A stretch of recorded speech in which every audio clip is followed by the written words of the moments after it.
It was the kind of afternoon that should have been full of laughter and warmth. The sound of children playing, the smell of dinner cooking, maybe the easy hum of a family at peace, but instead, there was shouting and the sound of a heart breaking. "Please, Daddy, please, we don't have anywhere to go." 12-year-old Hope was kneeling on the living room floor, her hands clasped together, her eyes swollen from crying. Behind her stood her sisters, 10-year-old Grace and 7-year-old Lily, their tiny shoulders shaking as tears ran down their cheeks. At the door stood Michael, their father. His arms were crossed, his face like stone. "I said, get out," he said flatly, the words colder than winter wind. "I don't want to see your faces anymore." "But Daddy, where will we go?" Hope sobbed. Her voice cracked like glass. Little Lily ran forward and wrapped her arms around her father's leg, clinging to him with all her strength. "Please, Daddy, don't send us away. I'll be good, I promise." Michael didn't bend down to comfort her. He pushed her off, not roughly enough to hurt, but firm enough to make his meaning clear. Grace caught her baby sister before she hit the floor. "You want to know why?" Michael said, his face twisting into something cruel. "Because you're girls. I needed sons to carry my name. But what did your mother give me? 3 daughters, 3 useless girls." His voice was loud enough to draw attention. The neighbors' doors opened. People began whispering from their front yards. "We're not useless, Daddy," Hope said bravely through her tears. "We get good grades. We can help you. We love you. I don't care," Michael shouted. "My friends all have sons. My brother has sons. But me, what do I have? 3 daughters who'll grow up and belong to other men's families. You're worth nothing to me." He grabbed the girls' suitcases, small pink and blue ones they used for school trips, and threw them onto the porch with a heavy thud. "Your mother will be home soon," he said. "Tell her she can leave with you. I'm done with all of you. I'm going to find a new wife, one who'll give me sons. Daddy, please." All 3 girls cried out together, voices overlapping in fear and disbelief. But Michael's answer was the slam of a door. The lock clicked. The sound echoed through the house like a final verdict. The 3 sisters sat outside, lost, shaking, still clutching one another as daylight began to fade. "Hello, everyone. Welcome back to today's story. Please remember to like, subscribe, and turn on notifications so you never miss any of our stories. And tell us in the comments where you're watching from. Once upon a time, in a large city full of tall buildings and busy cars, there lived a man named Michael and his wife Sarah. He ran a small company and made a comfortable living. They owned a pleasant house with flowers in the yard and sunlight pouring through the kitchen each morning. When Michael and Sarah first got married, their love was easy. She was quiet and gentle, always smiling, always kind. She would bake his favorite bread, prepare his suits, and wait by the window at dusk until he came home. To everyone who knew them, they looked like the perfect couple. What Sarah wanted most was a family. She loved children, loved the idea of little feet running down the hallway. Every night she prayed for God to bless her with a baby. 2 years into their marriage, her prayers were answered. She was expecting. Michael was thrilled at first. He told every friend, every co-worker, "I'm going to be a father. Hopefully a strong, healthy son who'll take over the business one day." Sarah only hoped the baby would be healthy. She didn't care whether it was a boy or a girl. She only wanted love in their home. When the day came, Michael paced outside the hospital, asking every nurse, "Is it a boy yet? A boy?" At last the doctor came out smiling. "Congratulations! You have a beautiful baby girl." Michael's joy vanished from his face like a candle snuffed out. "A girl?" he murmured. But when he stepped into the hospital room and saw the tiny pink bundle lying in Sarah's arms, his heart softened. The baby's eyes blinked open and something inside him melted. "She's beautiful," he said quietly. "Maybe the next one will be a boy." Sarah smiled and whispered, "We'll call her Hope." 2 years passed. When Sarah became pregnant again, Michael's expectations returned. Surely this time, it would be the son he wanted. But when the doctor announced another baby girl, his smile faltered once more. They named her Grace. Michael tried to hide his disappointment, but Sarah saw it in every sigh, every forced grin during the baby shower. She reminded him, "Our girls are blessings, healthy and perfect. That's all that matters." He nodded but said under his breath, "I still need a son." 3 years later, Sarah became pregnant a 3rd time. Michael was certain God would reward him now. He bragged to friends, even visited a fortune teller who promised him twin boys. But destiny didn't listen. "It's another little girl," the doctor announced. "Healthy and beautiful." They named her Lily, And that's when something inside Michael hardened permanently. He didn't smile. He didn't hold the baby. He just walked out of the hospital room while Sarah sat there trying not to cry. When they returned home, he became a different man. At first he was simply distant, tired, distracted, always busy. But soon, his distance turned to resentment. Hope would run home waving a report card covered in A's. "Look, Daddy," she'd say. Michael wouldn't even turn around. Grace would climb into his lap, laughing, asking him to play catch. He'd tell her she was annoying him. When little Lily sat in his chair and drew him crayon pictures that said, "I love you, Daddy," he pushed them aside as if her love was clutter on his desk. Sarah begged him to change. "Michael, please. Our daughters adore you. Don't punish them for being girls." But he only grew colder. "3 chances, Sarah," he would hiss. 3 chances, and you failed everyone." His so-called friends didn't help. They teased him endlessly at the bar. "Still no son, huh? What kind of man can't produce one?" His own brother laughed the loudest. "Guess the family name dies with you, Mikey." Those words stuck like poison. Over time, he let them rot the good husband he used to be. Sarah watched helplessly while love drained out of him, replaced by bitterness. He stayed out late, drank more, ignored meals, ignored birthdays. Hope once asked, "Mom, why doesn't Daddy smile anymore?" Sarah lied softly, "He's just confused, sweetheart. Grown-ups get lost sometimes." But deep down she knew the truth. Michael's obsession with having a son had turned into something sick. The day everything broke. It was a quiet Friday. Sarah had gone to the market, leaving her daughters at home studying at the kitchen table. The front door opened earlier than usual, and Michael stepped inside. His face was unreadable. "Hi, Daddy," Hope chirped, setting down her pencil. "You're home early." Michael didn't answer. He stared for a long moment at his 3 daughters sitting in a row. Their bright hair, their books, the family he refused to see as a blessing. Grace tilted her head. "Daddy, do you want some water?" His voice cut through the air like a blade. "Pack your things." The girls froze. "Pack our things?" Hope asked. "Are we going somewhere? Like a trip?" "No," he said, his tone like steel. "You're leaving. All of you." Lily's eyes went wide. "Leaving? But Daddy, this is our home." "Not anymore." He marched into their bedroom, grabbed 3 suitcases from under the bed, and began throwing clothes and shoes inside without folding anything. His movements were sharp, furious, mechanical. Hope followed him, trembling. "Daddy, please stop.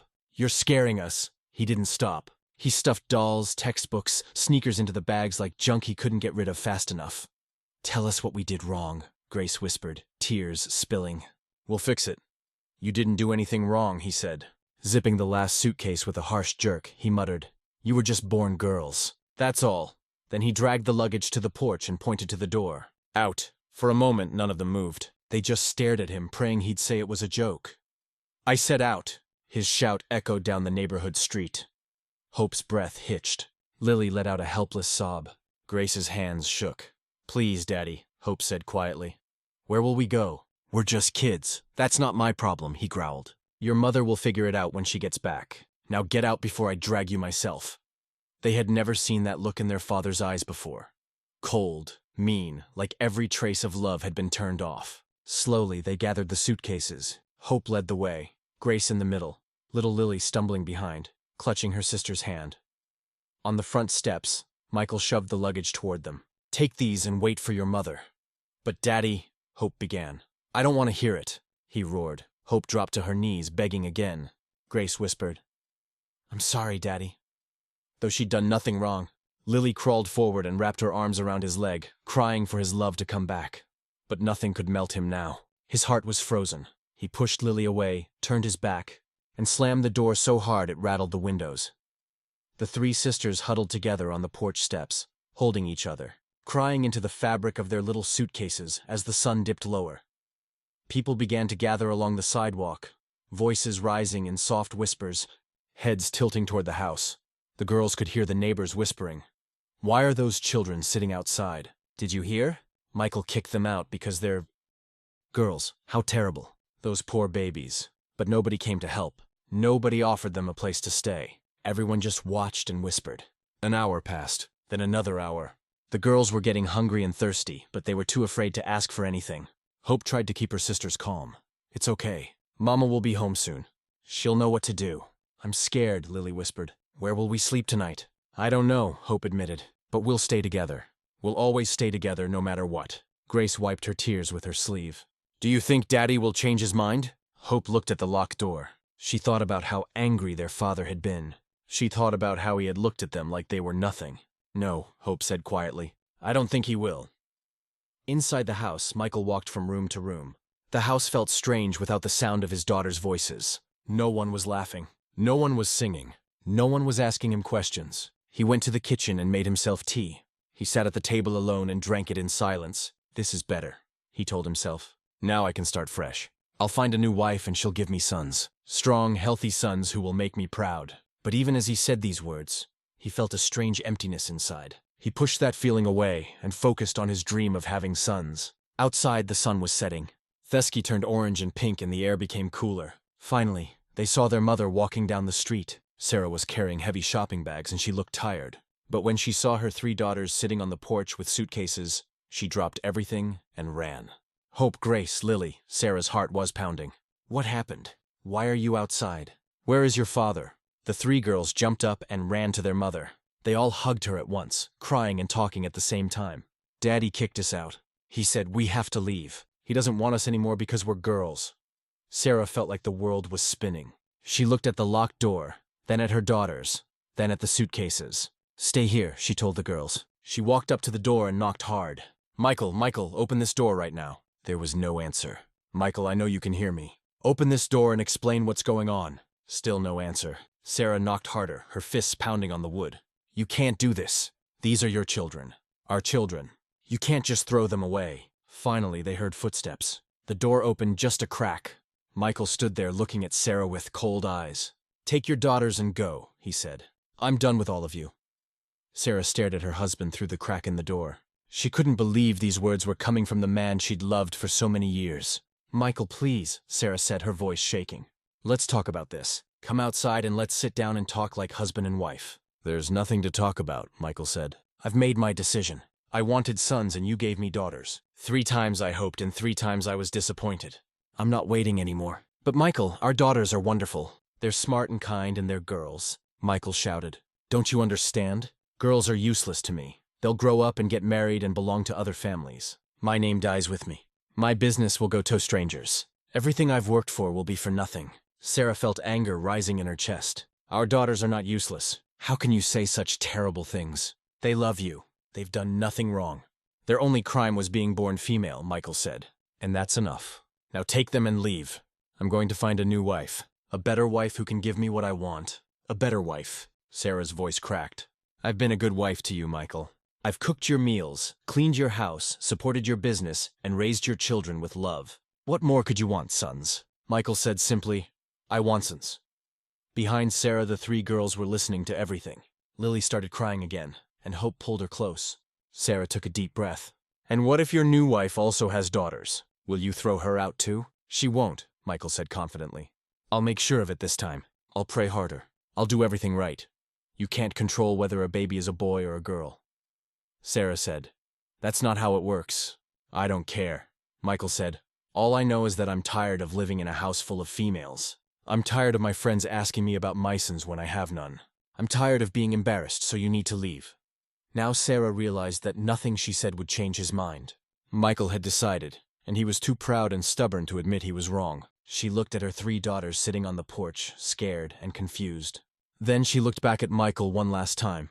Fine, Sarah said quietly. We'll leave, but I want you to know something, Michael. You're making the biggest mistake of your life. Those 3 girls are the best thing that ever happened to you, and you're too blind to see it. They're the biggest disappointment of my life, Michael said coldly. No, Sarah said, standing up straighter. You're the disappointment. A real man doesn't abandon his children. A real man doesn't choose pride over family. You're no man at all, Michael. You're just a coward. Michael's face turned red with anger. Get out of here before I call the police. We're going, Sarah said. But remember this moment, Michael. Remember the day you threw away your family because one day you're going to regret it. She turned and walked back to her daughters. Michael slammed the door shut and they heard him lock it again. Sarah stood in front of her 3 girls. They looked up at her with frightened eyes, waiting to see what she would do. For a moment, Sarah wanted to cry. She wanted to fall down on the ground and sob. Everything she had worked for, her marriage, her home, her family had just fallen apart. She had no money saved. She had no family in the city. She didn't know where they would sleep tonight. But then she looked at Hope, Grace, and Lily. They needed her to be strong. They needed her to be brave. So Sarah did something that surprised even herself. She smiled. "Girls," she said, "pick up your suitcases. We're leaving this place." "But Mama, where will we go?" Hope asked. "I don't know yet," Sarah admitted. "But we'll figure it out together. The four of us are a family, and as long as we have each other, we'll be okay." "I'm scared," Lily whispered. Sarah bent down and hugged her youngest daughter. "I know, sweetheart. I'm scared too. But sometimes being brave doesn't mean we're not scared. It means we keep going even when we are scared." She stood up and picked up 2 of the suitcases. Hope picked up the 3rd one. "Hold hands," Sarah said. "Grace, hold Lily's hand. Hope, hold Grace's hand and I'll lead the way." The 4 of them walked down the street together as the sun disappeared behind the buildings. The neighbors watched from their windows, but Sarah held her head high. She didn't look back at the house. She didn't look back at the life she was leaving behind. She only looked forward. They walked for a long time through Thessaly streets. Sarah's arms were getting tired from carrying the heavy suitcases, but she didn't complain. The girls were tired too, but they kept walking. "Mama, my feet hurt," Lily said after a while. "I know, baby." Sarah said, "We'll rest soon, I promise." As it got darker, Sarah started to worry more. Where would they sleep? She had some money in her purse, but not enough for a hotel. She thought about asking one of her friends for help, but she felt too ashamed. What would she tell them? That her husband had kicked them out for being female? They passed a small park with benches. Sarah thought maybe they could sleep there for one night. But then she saw some dangerous-looking men hanging around and she quickly led her daughters away. They kept walking until they came to a part of the city where Sarah used to work before she got married.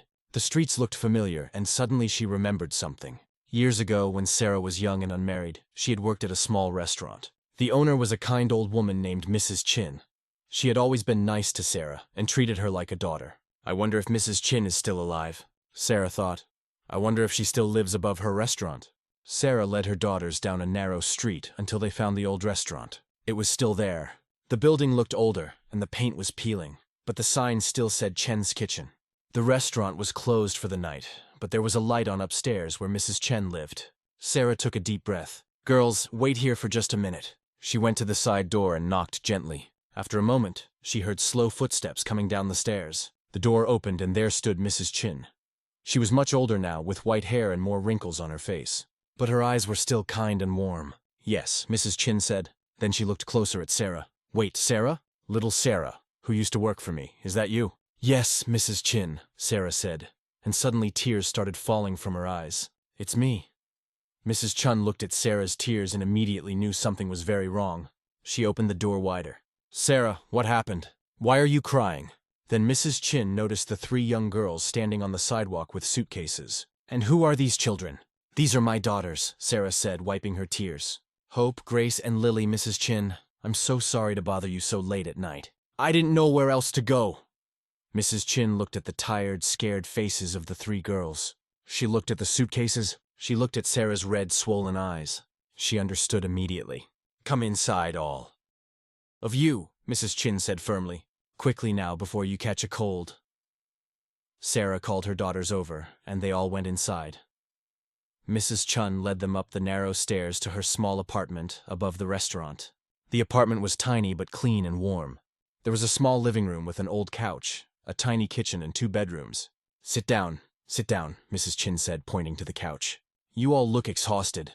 The 3 girls sat close together on the couch. They were so tired they could barely keep their eyes open. Mrs. Chin went to the kitchen and came back with glasses of water for everyone. "Drink this first, then I'll make you some food." "You must be hungry?" "Mrs. Chin, you don't have to," Sarah started to say. "Nonsense," Mrs. Chin interrupted. "I can see you've had a terrible day. You can tell me about it after everyone has eaten." Mrs. Chin went to the kitchen and started cooking. Soon, wonderful smells filled the apartment. She made rice, vegetables, and chicken soup. When the food was ready, she brought it to the table. "Come eat, don't be shy." The girls hadn't eaten since lunch at school. They were so hungry that they ate quickly, barely stopping to breathe. Sarah tried to eat too, but her throat felt tight. She kept thinking about what had happened. Just this morning, she had woken up in her own bed in her own house. Now she was homeless with 3 daughters and nowhere to go. After dinner, Mrs. Chin took the girls to one of the bedrooms. "You can sleep here tonight. The bed is small, but you can all fit if you squeeze together." The girls were so tired that they didn't argue. Hope, Grace, and Lily climbed into the bed, still wearing their clothes. Within minutes, all 3 were fast asleep. Mrs. Chin closed the door quietly and came back to the living room where Sarah was sitting. "Now," Mrs. Chin said, sitting down next to Sarah, "tell me everything." And Sarah did. She told Mrs. Chin about Michael's obsession with having sons. She told her about how he'd changed over the years, becoming cold and mean. She told her about coming home to find her daughters sitting on the porch with suitcases. She told her about Michael's cruel words and how he had locked them out. By the time she finished, Sarah was crying again. Mrs. Chin held her hand and let her cry. "That man is a fool," Mrs. Chin said when Sarah was done. "A complete fool. Those 3 girls are beautiful and smart. Any father would be lucky to have them.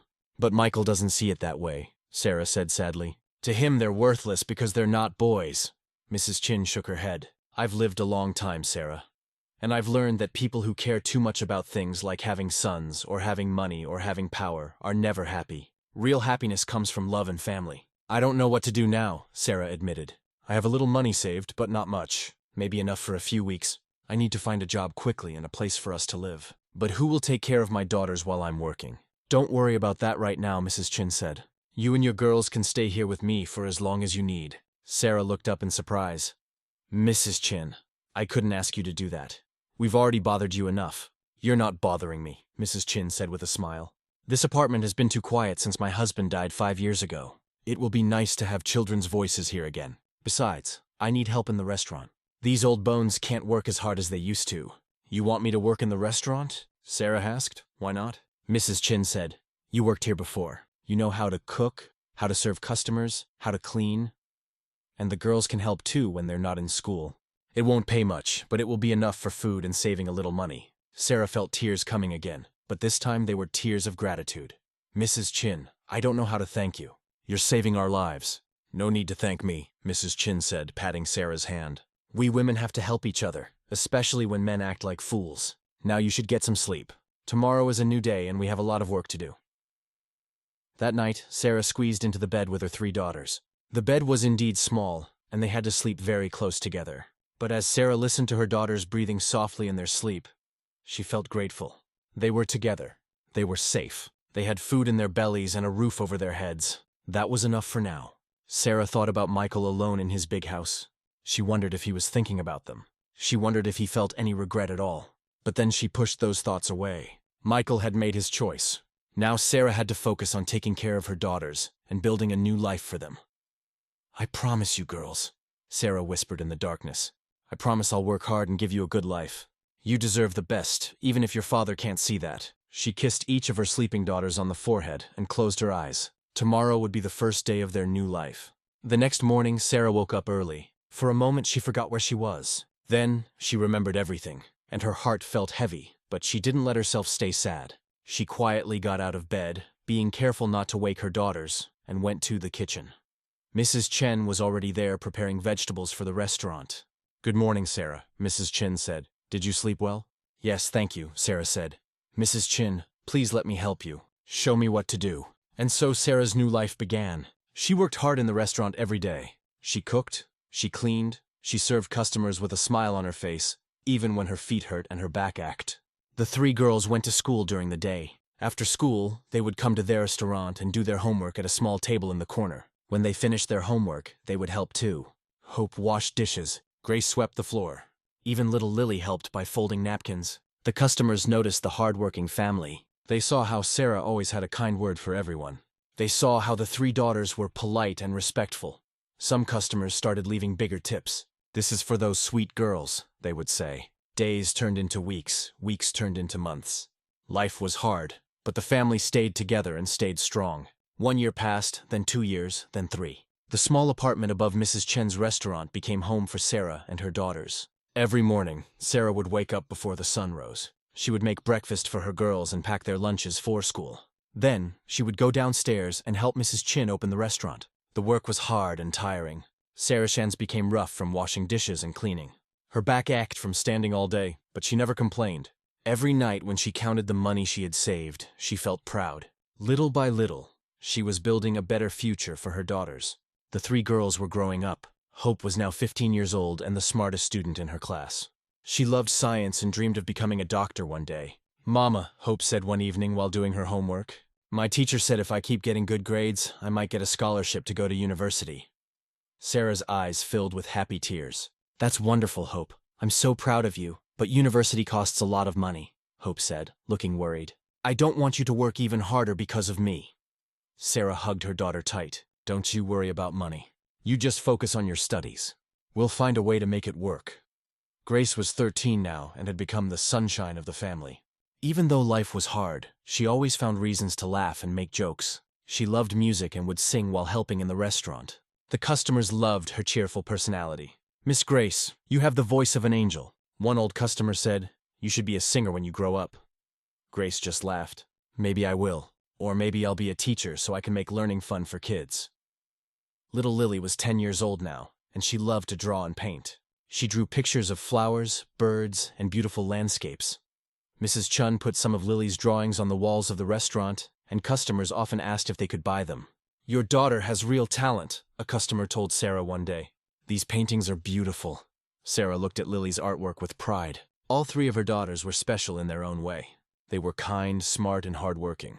Any parent would be blessed to have them, but somewhere across the city, there was one parent who had thrown them away. Sarah rarely thought about Michael anymore. She was too busy working and raising her daughters. But sometimes late at night, she wondered what had happened to him. Had he found a new wife? Did he get the son he wanted so badly? One day, Sarah got her answer. She was at the market buying vegetables for the restaurant when she ran into an old neighbor from her previous life. Sarah, is that really you? The woman said. Her name was Janet, and she used to live 3 houses down from Sarah and Michael. Hello, Janet, Sarah said politely. She wasn't sure she wanted to talk to anyone from her old neighborhood. I heard about what happened, Janet said, lowering her voice. About Michael kicking you and the girls out. That was terrible. How are you managing? We're doing fine, Sarah said. The girls are healthy and doing well in school. We're happy. I'm glad to hear that. Janet said, you know, I have some news about Michael. He got remarried about 2 years ago. Her name is Rebecca. Sarah felt a strange feeling in her chest, but she wasn't sure if it was sadness or just curiosity. I hope he's happy, she said quietly. Well, Janet said, leaning in closer. Rebecca just had a baby. It's a boy. There it was. Michael had finally gotten hissin. Sarah waited for the pain to hit her. She waited to feel jealous or angry or hurt, but surprisingly, she felt nothing. She realized she didn't care anymore. Michael was part of her past, and she had moved on. That's good for him, Sarah said simply. Now I really must go. I have work to do. As Sarah walked away with her vegetables, she thought about Michael holding his newborn son. She imagined him smiling, finally getting what he had always wanted. I hope that baby brings you joy, Michael, she thought. I hope he's worth losing your 3 daughters. Meanwhile, across the city, Michael was indeed holding his baby son. The boy's name was Marcus, and he was 3 months old. At first, Michael had been overjoyed. Finally, after all these years, he had a son. He threw a big party and invited all his friends and family. Everyone congratulated him and told him how lucky he was. Now your name will continue, his brother said, slapping him on the back. Now you have someone to take over your business, his cousin said. Michael felt proud and vindicated. See, he thought, I was right to start over. I was right to want a son. But as the months went by, things started to change. Rebecca, his new wife, was very different from Sarah. She was young and beautiful, but she didn't like to work. She spent money on expensive clothes and jewelry. She hired maids to clean the house and cook the food because she said those jobs were beneath her. Why should I work in the kitchen like a servant? Rebecca would say, you have money. We should enjoy it. Michael's business started having problems. The economy was getting worse, and he was making less money. But Rebecca didn't care. She kept spending and spending. We need to be more careful with money. Michael told her one day, don't be ridiculous, Rebecca said, waving her hand. You're a successful businessman. We have plenty of money. But they didn't. Michael's savings were shrinking fast. And then there was baby Marcus. Michael had imagined having Asen would be wonderful. He had imagined playing sports with him, teaching him about business, and watching him grow into a strong, smart young man. But babies don't do any of those things. Marcus cried all night long. He needed constant attention. He spit up on Michael's expensive clothes, and Rebecca expected Michael to help take care of him. I'm too tired, Rebecca would say when Marcus cried at night. You deal with him. Michael would walk around the house at 3 o'clock in the morning holding his screaming son, wondering why this wasn't as wonderful as he had imagined.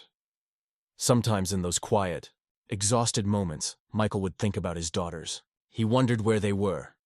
He wondered if Sarah had found a place to live. He wondered if the girls were okay.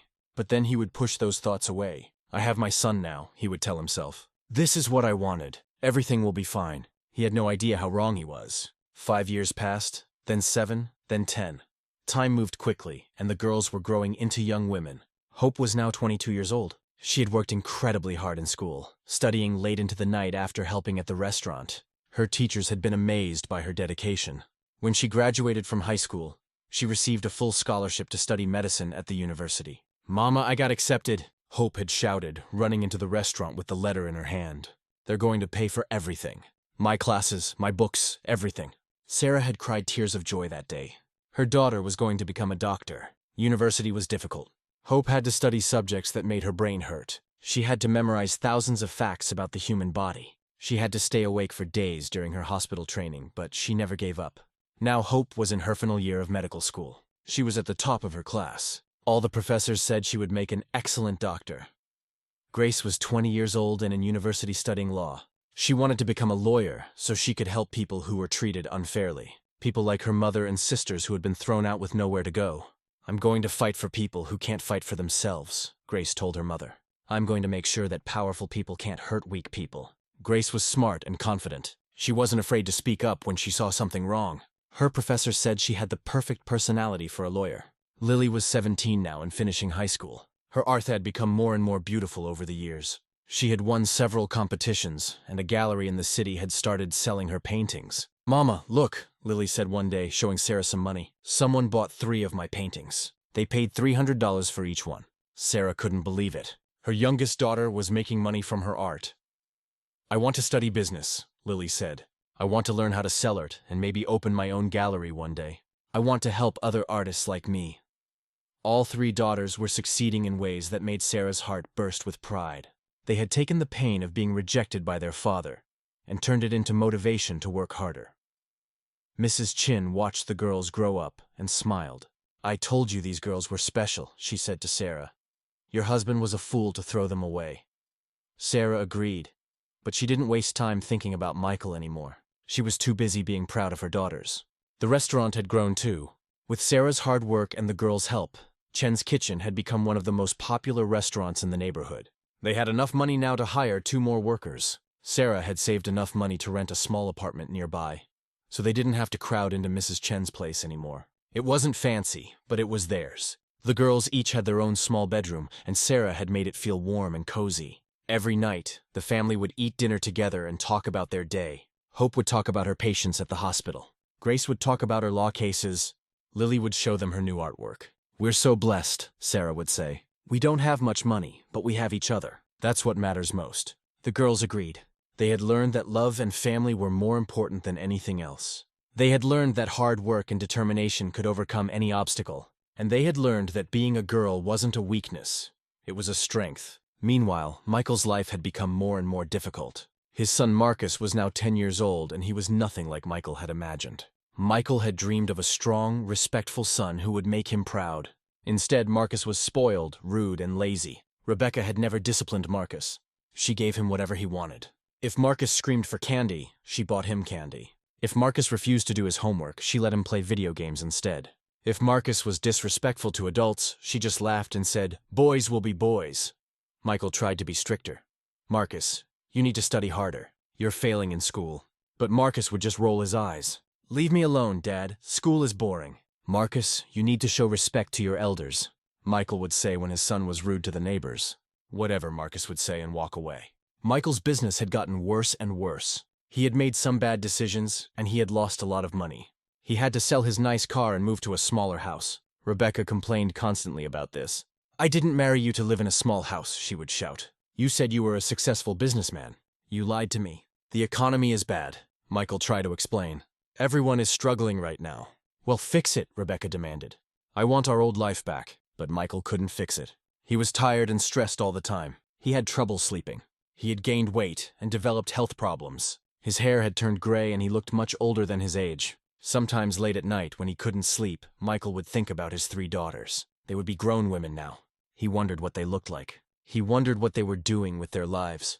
He thought about Hope, who used to love reading books. He thought about Grace, who always made everyone laugh. He thought about little Lily, who used to draw him pictures and ask him to hang them on the refrigerator.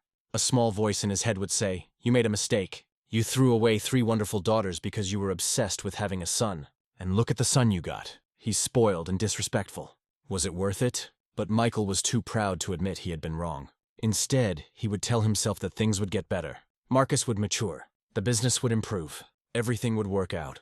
He had no idea that very soon his daughters would come back into his life in a way he never expected. One evening, Sarah was closing the restaurant when a well-dressed woman walked in. "I'm sorry we're closed," Sarah said politely. "Oh, I'm not here to eat," the woman said with a smile. "My name is Dr. Patricia Moore. I'm from City General Hospital." "Are you Sarah?" "Yes, I'm Sarah," Sarah said, confused. "Is something wrong?" "No, nothing's wrong," Dr. Moore said. "I'm here because of your daughter, Hope. She's one of my medical students, and she's absolutely brilliant. I wanted to meet the mother who raised such an amazing young woman." Sarah felt her cheeks turn red with pride. "Hope is amazing," she agreed. "She's worked so hard." "Well, I have some wonderful news," Dr. Moore said. "We'd like to offer Hope a position at our hospital after she graduates. It's a very prestigious job, and she'll be paid well. She'll be able to help a lot of people." Sarah's eyes filled with tears. "Really? Oh, that's wonderful. Hope told me about your family story." Dr. Moore said gently about what happened with her father. "I want you to know that Hope is one of the strongest, most compassionate people I've ever met. You raised her well." After Dr. Moore left, Sarah sat down and cried happy tears. Her daughter was going to be a doctor at a big hospital. All those years of hard work and sacrifice had been worth it. 2 years later, all 3 daughters had achieved their dreams. Hope graduated from medical school at the top of her class.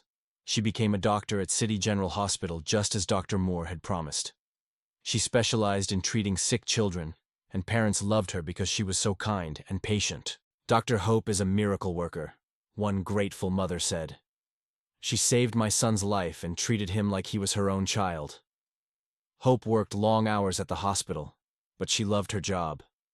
Every time she helped a sick child get better, she remembered her own childhood and how hard her mother had worked to take care of her and her sisters. Grace graduated from law school and passed her exams to become a lawyer. She got a job at a law firm that helped poor people who couldn't afford expensive lawyers. "I want to help people like my mother," Grace told her boss on her first day. "People who are treated unfairly and have no one to defend them." And Grace won case after case. She helped single mothers who were being cheated by their landlords. She helped workers who weren't being paid fairly. She helped families who were being bullied by powerful people. Grace is a fighter, people would say. She never gives up, and she always does what's right. Lily had graduated from business school and opened her own art gallery in the city. She sold her own paintings and also helped other young artists sell their work. "I want to give other artists the chance I never had when I was young," Lily said. "I want to show them that they can make a living doing what they love." Lily's gallery became very popular. Rich people from all over the city came to buy art. Lily was making more money than she had ever imagined. The 3 sisters were now successful and respected in Thessaly, but they never forgot where they came from. They never forgot the nights they cried themselves to sleep in Mrs. Chen's small apartment. They never forgot watching their mother work until her hands bled. They never forgot being kicked out by their own father. Every week they would visit their mother and Mrs. Chen at the restaurant. They would bring gifts and sit around the table eating and laughing together. "Mama, we've been talking," Hope said one evening. "Grace, Lily, and I have saved up our money. We want to buy you a house." Sarah looked up in surprise. "What?" "No, girls, you don't need to do that. I'm happy in my little apartment. But Mama, you deserve better." Grace said, "You worked so hard for us all these years. Now it's our turn to take care of you." "We already found the perfect house," Lily added excitedly. "It has a big garden where you can grow flowers. It has a porch where you can sit and drink tea. And it has enough bedrooms for all of us to visit and stay over." Sarah's eyes filled with tears. "Girls, I don't know what to say. You've already given me so much joy just by being successful and happy." "Please say yes, Mama," Hope said, taking her mother's hand. "Let us do this for you." Sarah looked at her 3 daughters. Her 3 beautiful, successful, kind daughters. The daughters that Michael had thrown away like garbage. The daughters he had called worthless. "Yes," Sarah said, crying and laughing at the same time. "Yes, I'll accept your gift." The girls jumped up and hugged their mother. Even Mrs. Chen, who was watching from the kitchen, had tears in her eyes. "You see," Mrs. Chen said, "I told you those girls were special. I told you everything would work out." 1 month later, Sarah moved into her new house. It was beautiful. Not too big, not too small, but perfect. The girls had furnished it with comfortable furniture and filled it with plants and paintings. On moving day, all the neighbors came to help. People from the restaurant came. Dr. Moore from the hospital came. Even some of Grace's clients from the law firm came to help carry boxes. "You have a wonderful family," one neighbor said to Sarah. "Your daughters are so successful and still so humble and kind. You must be very proud." "I am," Sarah said, looking at Hope, Grace, and Lily, laughing as they carried boxes into the house. "They're the best thing that ever happened to me."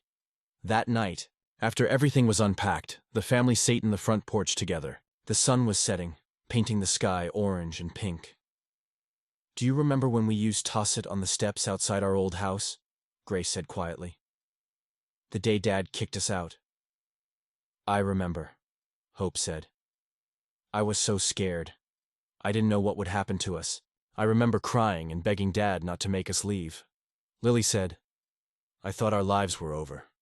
Sarah put her arms around her daughters. "But our lives weren't over. They were just beginning. That terrible day was actually the start of something better." "Do you ever wonder what happened to Dad?" Grace asked. Sarah thought for a moment. "Sometimes. But honestly, I've been too busy being grateful for what we have to worry about what we lost." "He lost us," Hope said firmly. "He threw away 3 daughters who loved him. That was his choice, and he has to live with it." "Do you think he ever regrets it?" Lily wondered. "I don't know," Sarah said. "But even if he does, it doesn't change anything. We've built a good life without him. We don't need him anymore." The 4 of them sat in comfortable silence, watching the stars come out one by one. What they didn't know was that very soon they would see Michael again. And when they did, everything would come full circle. Across the city, Michael was having one of the worst days of his life. His business had finally collapsed completely. He owed money to many people and had to declare bankruptcy. The bank was going to take his house because he couldn't pay his mortgage. Rebecca had left him 6 months ago. "I didn't sign up for this," she had said as she packed her bags. "I married a successful man, not a failure." She had taken Marcus with her and moved to another city to live with her family. At first, Michael had tried to convince Marcus to stay. "Son, please, we can work this out together. I'm still your father." But Marcus had just shrugged. "Mom says, you're a loser now. I want to go with her." Those words had cut Michael deeper than any knife. Now, at 62 years old, Michael was alone, broke, and sick. He had developed diabetes from years of stress and poor eating. His blood pressure was dangerously high. He had trouble walking because his knees hurt all the time.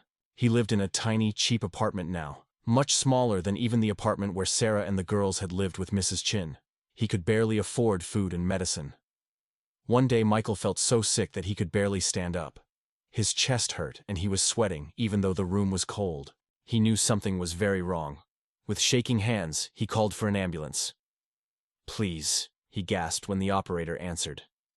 "I think I'm having a heart attack. Please help me." The ambulance arrived and took Michael to the hospital. As he lay on the stretcher staring up at the ceiling and feeling the pain in his chest, Michael thought about his life. He thought about how he had thrown away his family because he wanted a son. He thought about Sarah's kind face and how he had treated her so cruelly. He thought about 3 little girls sitting on a porch crying and begging him not to send them away.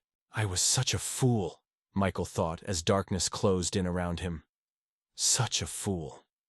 He didn't know it yet, but he was being taken to City General Hospital, the same hospital where his daughter, Hope, worked as a doctor. Michael woke up in a hospital bed. His chest still hurt, but not as badly as before. There were tubes in his arm and machines beeping around him. A nurse came in and smiled at him. "Good morning, Mr. Thompson. You're awake. That's good. The doctor will be in to see you soon." "What happened?" Michael asked weakly. "You had a mild heart attack," the nurse explained. "But don't worry, you're going to be okay. We caught it in time. Just rest now." After the nurse left, Michael looked around the hospital room. It was clean, but plain. Through the window, he could see the city skyline. He felt so tired and old. A few minutes later, the door opened and a doctor walked in. She was a young woman wearing a white coat with a stethoscope around her neck. She was looking down at a clipboard as she entered. "Good morning, Mr. Thompson. I'm Dr. Williams, and I'll be taking care of you today. Let me check your vital signs and see how you're doing." The doctor came closer to the bed and looked up at Michael for the first time. Both of them froze. Michael stared at the doctor. She had kind eyes and a gentle face. Something about her seemed familiar, but he couldn't quite place it. Hope stared at the patient. She recognized him immediately, even though he looked much older and sicker than she remembered. It was her father, the man who had kicked her and her sisters out onto the street 20 years ago. Hope's heart was beating fast. She felt so many emotions all at once. Anger, sadness, shock, and even a little bit of pity. This old sick man in the bed was her father. Michael was still studying her face. "Have we met before?" he asked. "You look familiar." Hope took a deep breath. She had a choice to make right now. She could tell him who she was. She could shout at him and tell him what a terrible father he had been. She could refuse to treat him and ask another doctor to take over. But Hope was a professional. She was a doctor who had taken an oath to help sick people, no matter who they were. And despite everything her father had done, she was not a cruel person. "No, I don't think we've met," Hope said calmly. "Now let's talk about your heart. You had a mild heart attack, Mr. Thompson. Your arteries are blocked and your heart is weak. You also have diabetes and high blood pressure. Have you been taking care of yourself?" Michael shook his head sadly. "Not really. I've been under a lot of stress. My business failed. My wife left me. My son doesn't talk to me anymore. I'm all alone." Hope felt a strange feeling hearing this. Part of her wanted to say, "Good. Now you know how it feels to be abandoned." But another part of her, the part that her mother had raised to be kind and forgiving, felt sorry for him. "Well, you need to start taking better care of yourself," Hope said in a professional voice. "I'm going to prescribe some medication for your heart and your diabetes. You need to eat better, exercise gently, and reduce stress. Do you have family who can help you?" "No," Michael said quietly. "I have Noon." Hope wrote some notes on her clipboard. "I see. Well, we'll keep you here for a few days to monitor your condition. The social worker will come talk to you about support services for when you go home." "Thank you, doctor," Michael said. "You're very kind. What did you say your name was?" Hope paused at the door. She looked back at her father lying in the hospital bed looking old and broken and alone. "Dr. Williams," she said. Then she left the room. Hope walked quickly down the hospital hallway until she found an empty room. She closed the door behind her and leaned against the wall, breathing hard. Her father. After 20 years, she had just seen her father. He looked so different from how she remembered. He used to be tall and strong and intimidating. Now, he looked small and weak and sad. He had aged badly with gray hair and tired eyes. Hope pulled out her phone and called Grace. "Hello?" Grace answered. "Grace, you won't believe what just happened," Hope said, her voice shaking. "I just treated a patient at the hospital. Was Dad, our father? He's here." There was silence on the other end of the phone. Then Grace said, "Are you serious? Dad is at your hospital?" "Yes, he had a heart attack. He looks terrible, Grace. He's old and sick and alone. He said his business failed and his wife left him and his son doesn't talk to him." "Good," Grace said coldly. "Hedda deserves it after what he did to us." "I know," Hope interrupted. "I know what he did. But Grace, when I saw him lying there in that hospital bed looking so broken, I actually felt sorry for him." Grace was quiet for a moment. "Did he recognize you?" "No," Hope said. "He asked if we had met before, but he didn't recognize me. I didn't tell him who I was." "Are you going to tell him?" Grace asked. "I don't know," Hope admitted. "Part of me wants to tell him. I want to see his face when he realizes that the daughter he threw away is now the doctor saving his life. But another part of me thinks, what's the point? It won't change anything."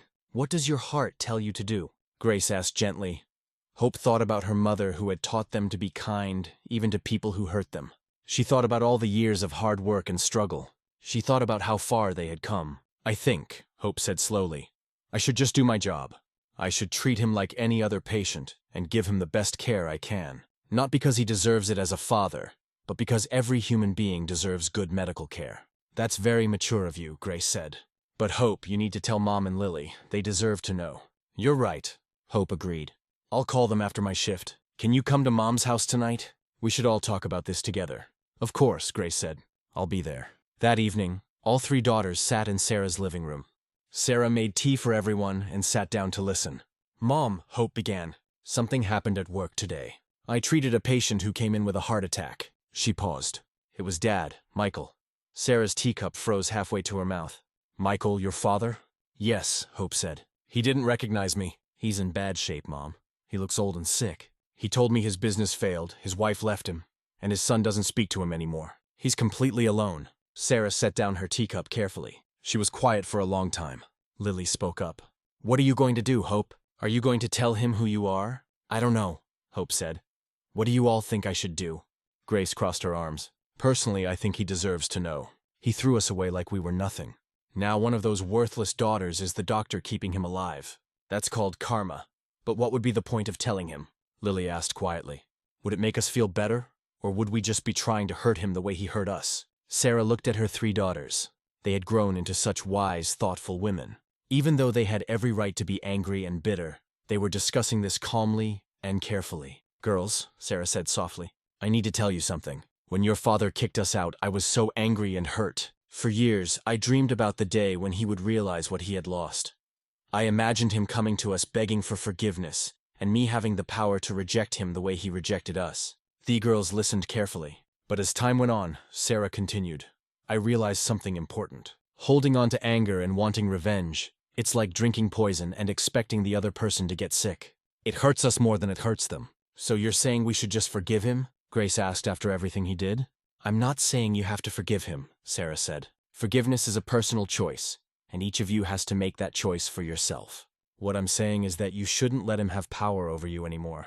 Don't let his actions 20 years ago control how you act today. Hope nodded slowly. You're right, Mom. I became a doctor to help people, not to get revenge. If I tell Dad who I am just to make him feel bad, then I'm no better than he was. But it's not just about revenge, Grace argued. Don't you think he should know? Don't you think he should see what amazing women we became despite what he did to us? Maybe, Hope said. But if we tell him, it should be for the right reasons. Not to hurt him, but because I don't know. Because it's the truth. And the truth matters. Lily had been quiet, but now she spoke up. I think we should help him, but he doesn't need to know who we are. Everyone turned to look at her. What do you mean? Hope asked. Well, Lily said, if we tell him who we are, it becomes about us and him in the past. But if we just help him because it's the right thing to do without him knowing, then it's about being good people. We help him because we're better than he was, not because we want him to know we're better. Sarah smiled at her youngest daughter. That's very wise, Lily. Grace thought about this. So you're saying Hope should treat him as a doctor and we should help make sure he has what he needs. But we don't tell him who we are. Exactly, Lily said. That way, we get to be the heroes of our own story. We don't need his approval or his regret or his apology. We just need to know that we did the right thing. Hope felt something shift inside her heart. Lily was right. This wasn't about Michael anymore. This was about who they chose to be. Okay. Hope said, I'll continue treating him as my patient. I'll give him the best care I can. But I won't tell him who I am. And I can make sure his medical bills are paid, Grace offered. I have connections at the hospital. I can arrange it anonymously through a charity fund. I can have some groceries and supplies delivered to his apartment when he's discharged, Lily added. He'll never know where they came from. Sarah's eyes filled with tears. I'm so proud of you girls. You've taken all the pain and hurt from your childhood and turned it into compassion. That's true strength. The 4 women hugged each other tightly. Dad made his choice 20 years ago, Hope said. Now we're making ours, and our choice is to be kind even when it's hard. The next day, Hope returned to the hospital. She checked on Michael several times throughout the day, monitoring his heart and adjusting his medications. Michael was polite and grateful. Thank you, doctor. You've been so kind to me. I don't know what I would have done without you. It's my job, Hope said simply. How are you feeling today? Better physically, Michael said. But I've been lying here thinking about my life. I've made so many mistakes. He looked at Hope with sad eyes. Can I tell you something, doctor? Of course, Hope said, sitting down in the chair next to his bed. 20 years ago, I had a wife and 3 daughters, Michael began. But I was obsessed with having a son. I thought daughters were worthless, so I kicked them out. My wife and all 3 of my little girls. I threw them away like they were garbage. Hope's heart was beating fast, but she kept her face calm and professional. I remarried and finally got a son, Michael continued. I thought that would make me happy, but my son turned out to be spoiled and disrespectful. My second wife only cared about money, and when my business failed, they both left me. He wiped tears from his eyes. Now I'm old and sick and alone, and I realize that I threw away the only people who ever truly loved me. Why are you telling me this? Hope asked quietly. Because you've been so kind to me, Michael said. And it made me think about my daughters. They would be about your age now. I wonder if they turned out to be kind like you. I wonder if they ever think about me. I wonder if they hate me. Hope felt tears trying to form in her eyes, but she blinked them away. Do you regret what you did? Every single day, Michael said, his voice breaking. But it's too late now. I can never take back what I did. I can never find them and apologize. I destroyed my family because I was stupid and proud and foolish. Hope stood up. Mr. Thompson, the past is the past. You can't change it. But you can choose how you live the rest of your life. You can choose to be better. But I'm alone, Michael said. I have no one. You have yourself, Hope said. And sometimes that's where you have to start. Now I need to check on my other patients. I'll be back to see you this evening. As Hope walked out of the room, she felt a strange mixture of emotions. She felt sad for the broken old man her father had become. She felt angry at him for wasting so many years on foolish pride. But most of all, she felt grateful. Grateful that she and her sisters had their mother. Grateful that they had each other. And grateful that they had become good people despite their father's rejection. 3 days later, Michael was ready to be discharged from the hospital. Hope came in with his discharge papers. You're doing much better, Mr. Thompson, she said. Your heart is stable and your blood pressure is under control, but you need to take your medication every day and come back for follow-up appointments. I will, Michael promised. Thank you so much, Dr. Williams. You saved my life. Just doing my job, Hope said with a small smile. The social worker came in. Mr. Thompson, I have some good news. An anonymous donor has paid all your medical bills. You don't owe anything. Michael looked shocked. What? But how would do that? The social worker shrugged. I don't know. The donation came through a charity fund. Someone must have wanted to help you. Michael looked at Hope. Was it you, doctor? It wasn't me, Hope said honestly. But there are good people in this world who help others even when they don't have to. After Michael was discharged, Hope watched from the hospital window as he got into a taxi. He looked so small and frail as the car drove away. Goodbye, Dad, Hope whispered. I hope you find peace. Michael returned to his small apartment. When he opened the door, he was surprised to find several boxes sitting in his living room. There were bags of groceries, rice, vegetables, canned goods, bread. There were cleaning supplies. There was even a warm blanket and some new clothes in his size. A note was attached to one of the boxes. It read, Everyone deserves a second chance. Take care of yourself. Michael sat down on his old couch and cried. He didn't know who had sent these things, but their kindness touched his heart in a way nothing had in years. Over the next few weeks, Michael started to change. He took his medications every day. He ate better. He went for short walks in the park. He started to take care of himself. But more importantly, he started to think differently. Every night, he would sit alone in his apartment and think about his life. He thought about Sarah's kind face and how patient she had been with him. He thought about Hope's love of reading, Grace's beautiful laugh, and Lily's colorful drawings. I had everything, he would whisper to himself. And I threw it all away for nothing. He began volunteering at a community center, helping serve food to homeless people. When he saw fathers with their daughters there, his heart would ache. One day, a young father was yelling at his little girl because she had spilled her juice. You're so clumsy. Why can't you do anything right? Michael walked over to the man. Excuse me, but can I give you some advice? The young father looked annoyed. What? Love your daughter while you can, Michael said quietly. Don't take her for granted. Don't criticize her for small mistakes. One day you'll wake up and realize she's gone, and you'll wish you could get back every moment you wasted being angry. The young father looked at Michael's sad, sincere face and softened. You're right. I'm sorry. He picked up his daughter and hugged her. Daddy, sorry for yelling. Sweetie? Michael walked away with tears in his eyes. At least he could help someone else avoid the mistakes he had made. 5 years passed. Michael was now 67 years old. His health was stable thanks to Dr. Williams and the medication she had prescribed. He still lived in his small apartment, but he had made peace with his simple life. He never remarried. He never saw his son Marcus again. Rebecca had made sure of that. But Michael had found a different kind of peace. The peace that comes from accepting responsibility for your mistakes and trying to be a better person. He still volunteered at the community center. He still thought about his daughters every single day. And every year on their birthdays, he would light a candle and say a prayer for them wherever they were. Hope, Grace, Lily, he would whisper. I hope you're happy. I hope you found love and success. I hope you became the amazing women I know you could be. And I hope that someday, somehow you can forgive me. But Michael never tried to find them. He felt he had no right to disturb their lives after what he had done. The best gift he could give them was to leave them alone. What Michael didn't know was that his daughters knew exactly where he was. Hope still worked at City General Hospital and had become one of the most respected doctors in the city. Whenever Michael came in for his follow-up appointments, she made sure he was well taken care of. Though she always arranged for another doctor to see him, she would watch from a distance, making sure he was okay. Grace had used her legal connections to ensure that Michael's rent was always paid. Whenever his landlord tried to evict him, mysterious payments would appear, and Grace would send a lawyer to protect his rights. Michael never knew. Lily made sure that groceries and supplies appeared at his door regularly. Sometimes she would even slip in a book or a warm scarf for winter. Michael thought it was from the community center or some charity. He never suspected it was from his daughter. The three sisters never told their father who they were. They had made their choice years ago to help him because it was right, not because they wanted anything from him. Sarah was now 70 years old and living comfortably in the house her daughters had bought for her. She spent her days gardening, reading, and visiting with her daughters and grandchildren. Yes, grandchildren. Hope had married a kind doctor and had 2 children. Grace had married a teacher and had 1 daughter. Lily had married an artist and had twin boys. Sarah's house was always full of love and laughter. Every Sunday, the whole family would gather for dinner. The children would run around the garden and the adults would sit on the porch talking and enjoying each other's company. Sometimes Sarah would think about Michael. She wondered if he was still alive. She wondered if he ever thought about the family he had thrown away. But mostly Sarah felt grateful. Grateful for her 3 wonderful daughters. Grateful for her beautiful grandchildren. Grateful for the life she had built from nothing. "You know what the funny thing is?"